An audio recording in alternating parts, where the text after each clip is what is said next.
2025 ஜனவரி 1ஆம் தேதி இப்படி இருந்த லாஸ் ஏஞ்சல்ஸ் நகரம் இன்னைக்கு பத்திக்கிட்டு எரியுது. சரித்திரத்துல நம்ம யாருமே இதுவரை பார்த்திராத அளவுக்கு அந்த மொத்த நகரமே பத்திக்கிட்டு எரியுது 4-5 நாளா. கலிபோர்னியா ஸ்டேட் லாஸ் ஏஞ்சல்ஸ் மொத்த நகரமும் காலி. உண்மையிலேயே காட்டு தீ கூட இப்படி இருக்குமாங்கிறத நம்ம யாரும் நேர்ல போய் கிட்ட நின்று பார்த்தது இல்ல. ஆனா ஒரு நகரத்துக்குள்ள தீ பரவும் பொழுது நம்ம கண் கூட பார்க்க முடியுது.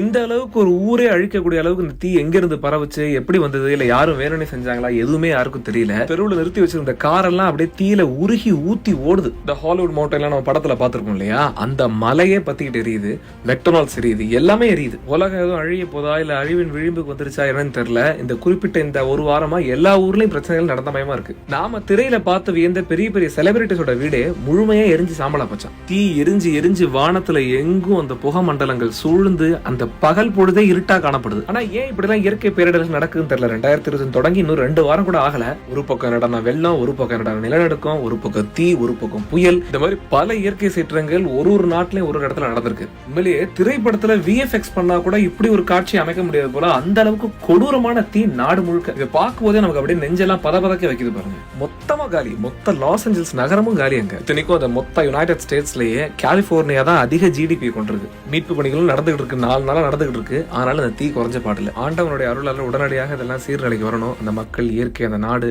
எல்லாம் மறுபடியும் பழைய நிலைமைக்கு வந்து நல்லபடியா வாழணும்.